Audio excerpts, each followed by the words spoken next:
మళ్ళీ ఒక తీవ్రమైన రాజకీయ యుద్ధమే జరుగుతుంది ఏపీలో. నిన్న కూడా మనం సార్ ఢిల్లీలో చంద్రబాబు రాయలసీమ అసంతృప్తి. ఇది ఇంకోటి, చంద్రబాబు నాయుడు ఢిల్లీ వెళ్ళారు, అక్కడ మంత్రులందరినీ వరుసగా కలుసుకున్నారు. ఈ పూర్వాంచల్ అది ఆ పెట్టుబడులు 10,000 కోట్లు దాని కింద రావాలన్నారు.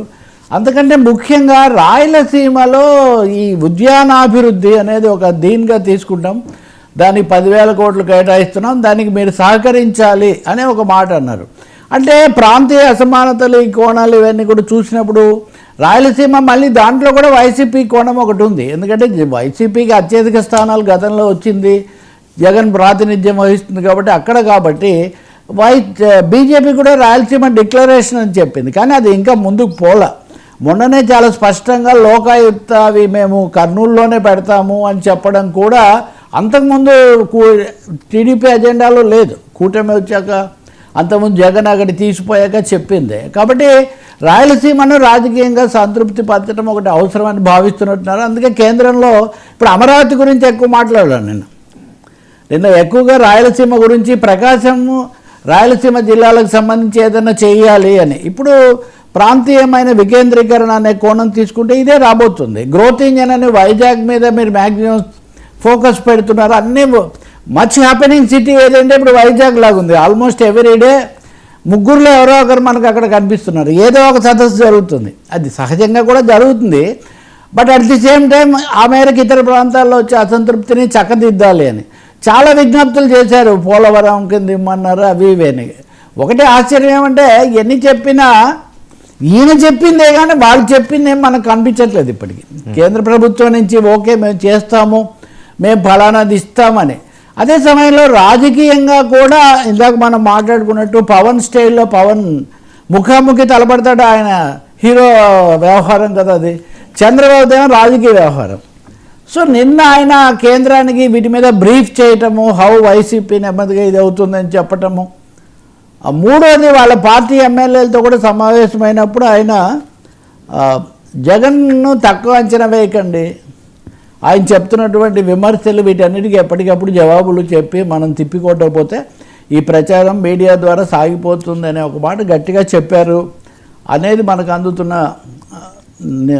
ఫీడ్బ్యాక్, సమాచారం కూడా కింద నుంచి. కాబట్టి ఒక వైసీపీ మీద జగన్ మీద ముఖ్యంగా కేంద్రానికి చేయటం, దానికి తగినట్టే ఒక ముఖ్యమైన పరిణామం జరిగింది. జగన్ మీద కేసులు చాలా వేగంగా జరుగుతాయి అది ఇది అని వార్తలన్నీ కథనాలు ఇచ్చిన తర్వాత మొన్న అటు వివేకానంద రెడ్డి హత్య కేసులో అది వచ్చింది, సిబిఐకి మళ్ళీ ఆదేశాలు ఇవ్వలేదు మళ్ళీ జరపమని. ఇంకొన్ని కేసుల్లో వచ్చింది. జగన్ మీద ఈ కేసులు విచారించాల్సిన న్యాయమూర్తి బదిలీ అయిపోయాడు. ఒక న్యాయమూర్తి ఎక్కడ ఏసీ హైదరాబాద్ తెలంగాణ సిబిఐ కోర్టులో, అంటే మళ్ళీ కొత్త న్యాయమూర్తి నియామకం జరగడము రావడం ఇదంతా ఒక ప్రాసెస్. ఇది ఆలస్యం జరుగుతుందంటే ఏదో ఒక విధంగా పరోక్షంగా వీళ్ళ ప్రభావం చూపిస్తున్నట్టున్నారు. మొన్న కూడా మీకు సత్యకుమార్ కూడా మోదీ బాణం వేయటం అనేది మనం చెప్పుకున్నాం. సో ఇవన్నీ దృష్టిలో పెట్టుకొని చంద్రబాబు నాయుడు ఇటు రాష్ట్రానికి రావాల్సిన నిధులు, రెండవది బీజేపీ కేంద్రానికి వైసీపీ మీద మళ్ళీ బ్రీఫ్ చేయటం, మూడోది అక్కడ ఆయన ఇంకో మాట చెప్పారు, కీలకమైంది అది. అది ముగ్గురు చెప్పారు, ముగ్గురు ముఖ్య నాయకులు. మేము 15 ఏళ్ళు బీజేపీతోనే ఉంటాము అని ఆయన ఒక ప్రకటన చేశాడు చంద్రబాబు నాయుడు. ఎందుకంటే మోదీ నాయకత్వం దేశానికి అవసరం కాబట్టి 15 ఏళ్ళు మోదీ ఉంటారు లేదా బీజేపీ డిసైడ్ చేయి, ఇంకా రాబోయే 15 ఏళ్ళు 5 ఏళ్ళు అయితే గ్యారంటీ అని చెప్పడం ద్వారా చంద్రబాబు నాయుడు బీజేపీకి ఒక భరోసా, మా మధ్య మీరు అటు ఇటు చేయనక్కర్లేదు, మేము మీతోనే ఉంటాం, మీ నాయకత్వాన్ని దేశం అభివృద్ధి అనే ఒక మెసేజ్ ఇవ్వడానికి ట్రై చేశారు. సో చాలా రాజకీయం నడపడానికి, చక్రం తిప్పడానికి చంద్రబాబు ఢిల్లీ పర్యటన వాడుకున్నట్టుగా కనిపిస్తుంది. నిజానికి ఆయనకున్న షెడ్యూల్లో చూస్తే ఊపిరి కూడా తీసుకున్నట్టు కనపడలే. చాలా నిరంతరాయంగా అధికారులు మీడియా బ్రీఫ్లు, ఢిల్లీ వెంటనే ఢిల్లీ పర్యటన, మళ్ళీ ఈరోజు కూడా క్షేత్రస్థాయిలో చాలా చోట్లకు పర్యటనలు పెట్టుకున్నారు. సో ఇది వర్కింగ్ ఓవర్ టైం అని చెప్పొచ్చు. దీనికి ఒక కారణం బహుశా ప్రధాన ప్రత్యర్థిగా ఉన్నటువంటి పార్టీ చేస్తున్నటువంటి హడావుడి, వాళ్ళ నిరసనలు కావచ్చు. రెండోది ఒక వాతావరణం ఆయనే చెప్పినట్టుగా సంతృప్తిగా లేదు, తనకే సంతృప్తి లేనప్పుడు ప్రజలకు సంతృప్తి వస్తుంది అని అనుకోడు కదా. అంత అనుభవజ్ఞుడైన నాయకుడు. కాబట్టి ఇదంతా జరుగుతున్నట్టుగా అనిపిస్తుంది. బట్ మేజర్ సిగ్నల్స్ ఇచ్చారు.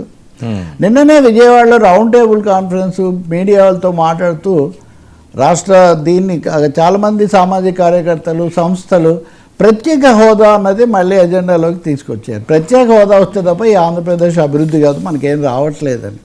సో ఈ ఎజెండాల మధ్యలో చంద్రబాబు యుద్ధం చేస్తున్నట్టు కనిపిస్తుంది. సార్ లోకేష్ హెచ్చరికలు ముహూర్తం పెడుతున్న రెడ్ బుక్లో చాలా పేజీలు.